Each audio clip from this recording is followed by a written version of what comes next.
بسم اللہ الرحمن الرحیم. السلام علیکم.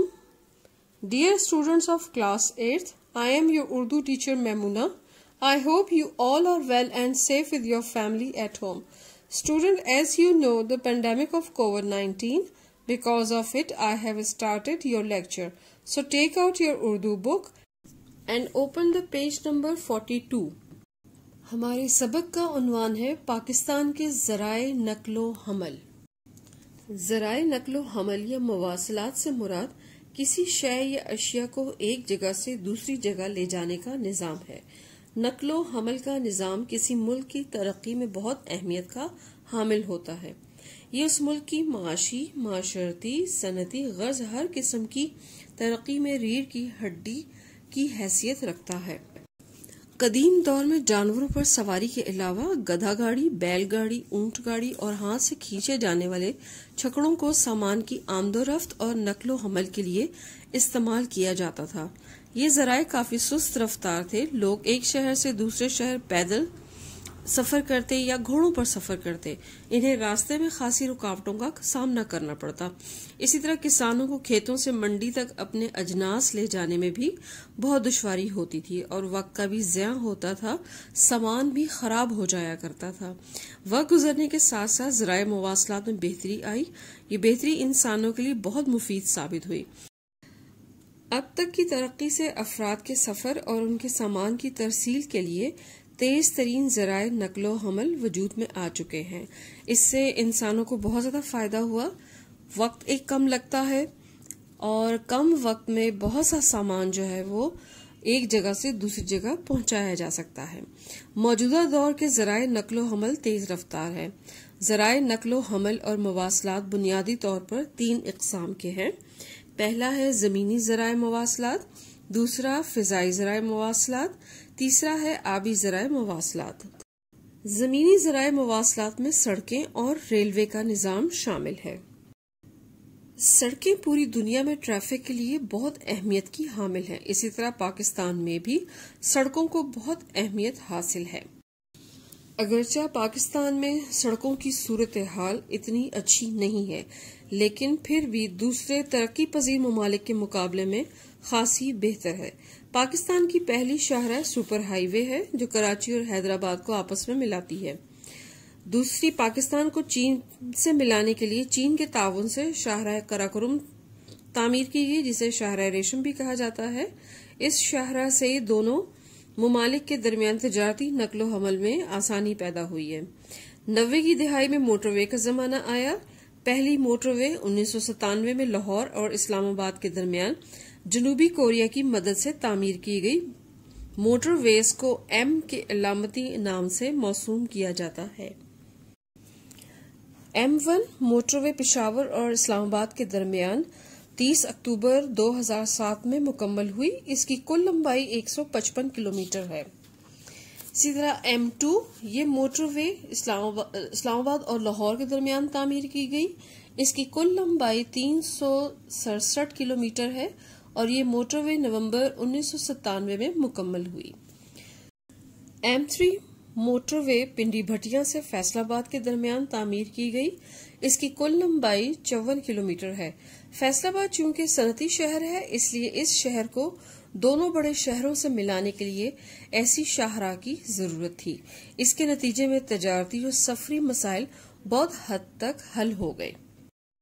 ملک کے بڑے بڑے شہروں کے درمیان مواصلاتی رابطے کے لیے موٹر وے کا رخ گوجرا کی طرف موڑ دیا گیا ہے. اس کے بعد ملتان تک بڑھایا جائے گا. پھر ملتان سے ڈیرہ غازی خان تک موٹر وے تعمیر کی جا رہی ہے. یہ موٹر وے دادو، ڈیرہ غازی خان اور روتو ڈیرو کے درمیان تعمیر کی جائے گی. اس کے بعد موٹر وے دادو سے ہب کے درمیان اور پھر حیدرآباد سے کراچی کے درمیان بھی موٹر وے تعمیر کی جا رہی ہے. پھر ایک موٹر وے M9 سے جوڑ کر نارتھ کراچی تک پہنچائی جائے گی. ہری پور اور سیالکوٹ کو بھی موٹر وے کے ساتھ ملایا گیا ہے. موٹر وے کے علاوہ پاکستان میں اور بھی مشہور سڑکیں ہیں، جیسے شاہراہ قراقرم جس کی کل لمبائی 1300 کلومیٹر ہے. یہ شاہراہ پاکستان اور چین کے درمیان خنجراب کے مقام پر قائم کی گئی ہے. مکران کوسٹل ہائی وے اس شاہراہ کی کل لمبائی تقریباً 653 کلومیٹر ہے۔ یہ شاہراہ بحیرہ عرب کے ساحل کے ساتھ چلتی ہوئی کراچی اور گوادر کو آپس میں ملاتی ہے۔ اکنامک سروے آف پاکستان کے مطابق اس وقت ملک میں 2,59,618 کلومیٹر پر سڑکوں کا جال بچھا ہوا ہے، جس پر کافی حد تک پاکستانی معیشت کا انحصار ہے۔ سڑکوں کا یہ جال پاکستان کی معیشت اور ذرائع نقل و حمل میں ریڑھ کی ہڈی کی حیثیت رکھتا ہے۔ جی ٹی روڈ برصغیر پاک و ہند کی قدیم ترین اور طویل ترین سڑکوں میں سے ایک ہے۔ G T road grand trunk road کا مخفف ہے۔ شیر شاہ سوری نے 1630 میں اس کی تعمیر شروع کرائی۔ یہ سڑک برصغیر کے مشرقی اور مغربی حصوں کو آپس میں ملاتی ہے۔ یہ سڑک چٹانگانگ موجودہ بنگلہ دیش سے شروع ہو کر افغانستان میں کابل تک جاتی ہے۔ اس طرح یہ برصغیر کے مشہور شہروں سے گزرتی ہے۔ سڑکیں ہمارے ملک کا قیمتی سرمایہ ہیں، ان کی حفاظت ہمارا فرض ہے۔ چین کے تعاون سے کاشغر سے گوادر تک تمام صوبوں سے گزرتی سڑکوں اور ریلوے کی تعمیر کا آغاز کیا گیا ہے۔ بعد ازاں اس راہداری کو افغانستان اور دیگر ریاستوں تک بڑھایا جائے گا۔ اس سے یہ ممالک اپنے تجارتی سامان گوادر تک لا اور لے جا سکیں گے۔ اس سے پاکستان کی معیشت کو بے حد فائدہ پہنچے گا۔ زمینی ذرائع نقل و حمل میں سڑکوں کے بعد ریلوے کا نظام بہت اہم ہے۔ پاکستان ریلوے بھی ہماری نقل و حمل کی ایک اہم شاخ ہے۔ تجارتی سامان کی ترسیل کے ساتھ ساتھ معدنی تیل کو ملک کے دور دراز شہروں تک ریلوے ہی کے ذریعے لایا اور لے جایا جاتا ہے۔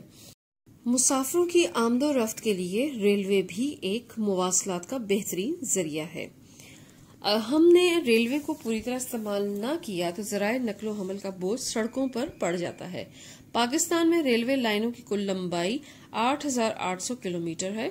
پاکستان میں ریلوے کا پہلا ٹریک کراچی اور کوٹری کے درمیان، جس کی لمبائی 169 کلومیٹر تھی، بچھایا گیا تھا۔ اس وقت پاکستان ریلوے کے پورے پاکستان میں 1780 اسٹیشن ہیں اور تقریباً 546 ڈیزل انجن کام کر رہے ہیں۔ لاہور میں موجود مغل پورہ ریلوے ورکشاپ ریلوے انجنوں کی بہت بڑی ورکشاپ ہے۔ پاکستان نے جاپان کے تعاون سے 1993 میں رسال پور کے مقام پر ریلوے انجن بنانے کی فیکٹری قائم کی تھی، جو آج بھی کام کر رہی ہے۔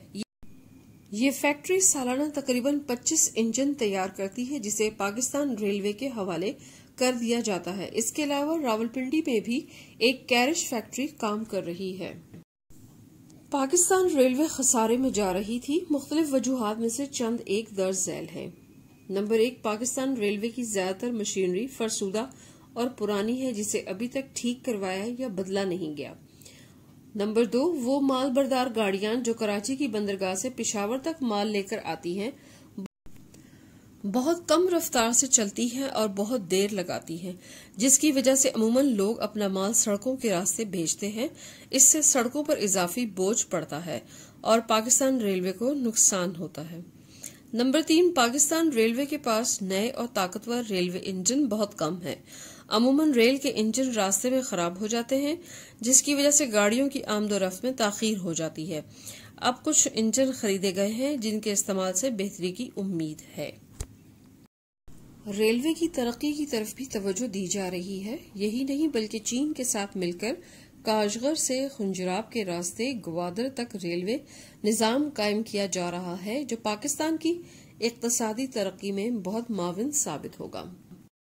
سبق پاکستان کے ذرائع نقل و حمل میں زمینی ذرائع مواصلات کا تفصیل سے ذکر کیا گیا ہے، جس میں ہم نے سڑکیں اور ریلوے کے نظام کے بارے میں پڑھا ہے۔ امید ہے کہ یہ سبق آپ کو بہت بہتر طریقے سے سمجھ میں آ گیا ہوگا۔ Thank you students. You should pray from Allah to keep us all safe from COVID-19. Stay home, stay safe. Allah Hafiz.